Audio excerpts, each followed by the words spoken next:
مفتی صاحب السلام علیکم سارے وعلیکم پینلسٹ کو۔ السلام ورحمۃ اللہ۔ وعلیکم السلام۔ مفتی صاحب بہت سمے کے بعد ملاقات ہوئی۔ مفتی صاحب میں پہلے ایک بات کہنا چاہوں گا ان خان سر کے بارے میں، ان کا مفتی صاحب بیسک نالج بھی ویک ہے اسلام کے بارے میں۔ ان کی ایک بار ایک ویڈیو ہم کو فارورڈ ہو گئی تھی، یہ جب یہ سیکٹ پہ بات کر رہے تھے تو انہوں نے تشیع بھائیوں کے بارے میں بولا کہ وہ حضرت حسین اور حضرت حسن کو رسول کریم صلی اللہ علیہ وسلم سے اونچا درجہ دے دیتے ہیں۔ تو اس کی اور یہ اوپنلی اس نے اپنی وہ کی ہے۔ دیکھیں مفتی صاحب پرابلم یہ ہے ہماری کمیونٹی کا، جو انڈین کمیونٹی ہے وہ جب دیکھتی ہے نا کہ گیجٹس یوز کر رہا ہے، ٹچ اسکرین یوز کر رہا ہے، تو اس نے اپنے لیے ایک موٹو بنا لیا کہ بندہ عقل مند تو ہوگا ہی۔ یہ ایک غلط نظریہ بنا دیا گیا ہے پوری انڈیا میں، یہ بات سچ ہے۔ اور اب میں اپنے کوشچن پہ آتا ہوں مفتی صاحب، جو میرا مین کوشچن ہے۔ ایک کرسچن اپولوجسٹ ہیں اور یہ ایڈم سیکر ان کو بھی فالو کرتا ہے، جے اسمتھ ہیں، ان کو شاید آپ جانتے ہوں گے، یہ عبد الفادی کے ساتھ دن بھر ویڈیو بناتے ہیں۔ تو ابھی کل ہی ان کی ویڈیو آئی ہے مفتی صاحب، وہ تکے سے پتہ نہیں کیا کیڑے کاٹے من میں کی جا کے دیکھ لی، تو اس نے بولا ہے قرآن کی ایک بھی مینوسکرپٹ نہیں ہے۔ تو اس نے بولا حضرت عثمان نے جو کاپیاں بنائی تھیں 9 یا 10 یا 12، اس نے یہ بولا ہے، اس نے بولا کہ وہ کاپی ہمیں آج تک کیوں نہیں ملتی۔ وہ بولتا ہے نہ میں نے کوئی اتہاس میں فلڈ پڑھا ہے، نہ کوئی ارتھکویک پڑھا ہے، نہ کوئی انویژن پڑھا ہے، تو یہ 9 کاپیاں کدھر ہیں؟ تو اس نے یہ بولا کہ قرآن کس منہ سے پھر یہ لوگ کہتے ہیں پریزروڈ ہے۔ ٹھیک، اچھا، تو اس کا جواب یہ ہے کہ بنیادی طور پر قرآن کی پرزرویشن کا جو کانسیپٹ ہے وہ مینیوسکرپٹ کے اوپر ڈیپینڈ کرتا ہی نہیں ہے۔ قرآن نے یا مسلمانوں نے کبھی یہ دعویٰ ہی نہیں کیا کہ ہم نے قرآن کریم کو لکھ کر ہی اس کی حفاظت کی ہے۔ قرآن کی جو حفاظت کا بنیادی ذریعہ ہے وہ اورل ٹریڈیشن ہے، وہ ریٹن ٹریڈیشن نہیں ہے۔ ریٹن ٹریڈیشن سیکنڈری میتھڈ ہے، پرائمری میتھڈ اورل ٹریڈیشن ہے، اس کو حفظ کیا گیا، یاد کیا گیا، اور وہ ٹریڈیشن اتنا پکا ہے کہ آج بھی مسلمانوں میں ہے۔ ہمارا تو دنیا میں آپ کسی بھی شہر میں چلے جائیں جہاں مسلمانوں کی ایک کنسیڈریبل آبادی ہے، میں شکاگو میں رہتا ہوں، تو میں بلا مبالغہ کہہ رہا ہوں کہ ہر سال اس اکیلے شہر سے ہم 100 سے لے کر 150 حفاظ تو نکالتے ہی نکالتے ہیں۔ تو یہ ویسٹ کے اندر جو مسلمان آباد ہیں یہ ان کا کنٹریبیوشن ہے۔ اور اگر آپ ایسٹرن کنٹریز میں چلے جائیں یا مسلم کنٹریز میں چلے جائیں تو وہاں ہزاروں ہزار حفاظ ہر سال نکلتے ہیں۔ تو یہ اورل ٹریڈیشن آج بھی ہمارے یہاں ہے۔ تو جو ریٹن ٹریڈیشن ہے وہ سیکنڈری ہے۔ اب اس کا یہ کہنا کہ حضرت عثمان رضی اللہ عنہ نے جو کاپیز بنائی تھیں، لکھی تھیں اور مختلف علاقوں میں بھیجی تھیں، وہ نہیں ملتی ہیں۔ اگر حضرت عثمان رضی اللہ عنہ یہ کہہ دیتے کہ ان کاپیز کی ہمیشہ حفاظت کی جائے گی اور اس کے بعد حفاظت نہ کی جاتی تو اعتراض ہوتا۔ اگر حضرت عثمان یہ کہہ دیتے کہ قرآن کی حفاظت صرف اسی طریقے سے کی جا سکتی ہے کہ ان کاپیز کو فالو کرو، اس کے علاوہ کوئی دوسرا طریقہ نہیں ہے، تو اعتراض ہوتا۔ ان میں سے ایسا کچھ نہیں ہے، بلکہ حضرت عثمان رضی اللہ عنہ نے جب وہ کاپیز جہاں جہاں بھیجیں، 7 تھیں، 8 تھیں، 9 تھیں، ان میں اختلاف ہے ہسٹورینز کے درمیان کہ وہ کتنی کاپیز تھیں، تو ساتھ میں ہر ایک کاپی کے ساتھ 2 پڑھانے والے بھی بھیجے۔ اور یہ پوائنٹ لوگ ذکر نہیں کرتے کہ وہ جو 2 پڑھانے والے تھے وہ کیوں گئے تھے۔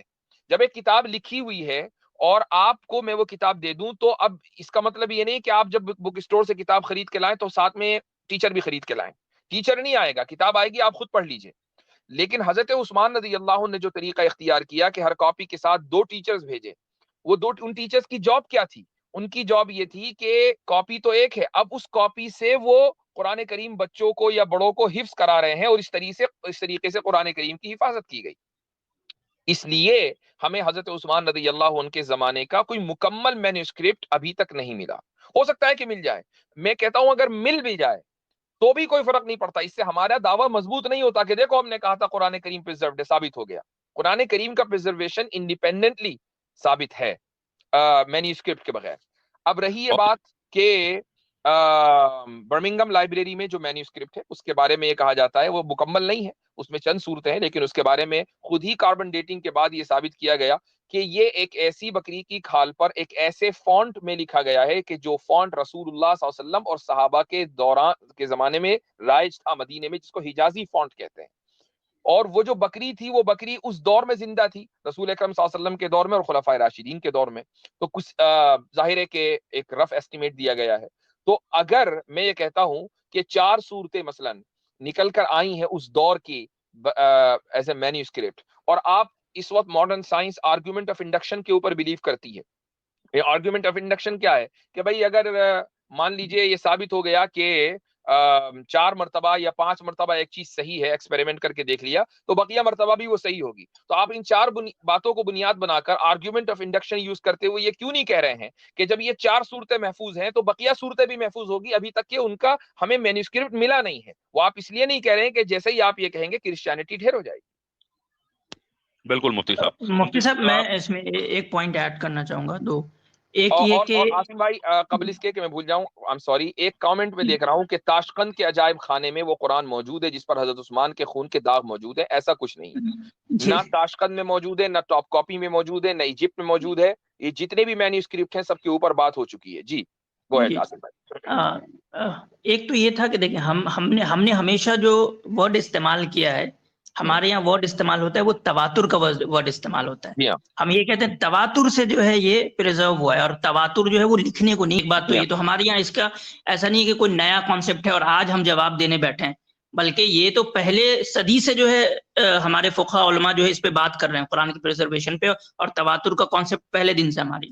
دوسری بات یہ کہ عام طور پہ لوگ کنفیوز ہو جاتے ہیں کہ حضرت عثمان رضی اللہ عنہ نے جو ہے قرآن کو جمع کیا یا اسٹینڈرڈائز کیا. حضرت عثمان نے قرآن کو اسٹینڈرڈائز نہیں کیا، حضرت عثمان نے قرآن کے رسم الخط کو اسٹینڈرڈائز کیا. اس لیے ہمیشہ لکھا جاتا ہے رسم عثمانی، قرآن عثمانی نہیں لکھا جاتا.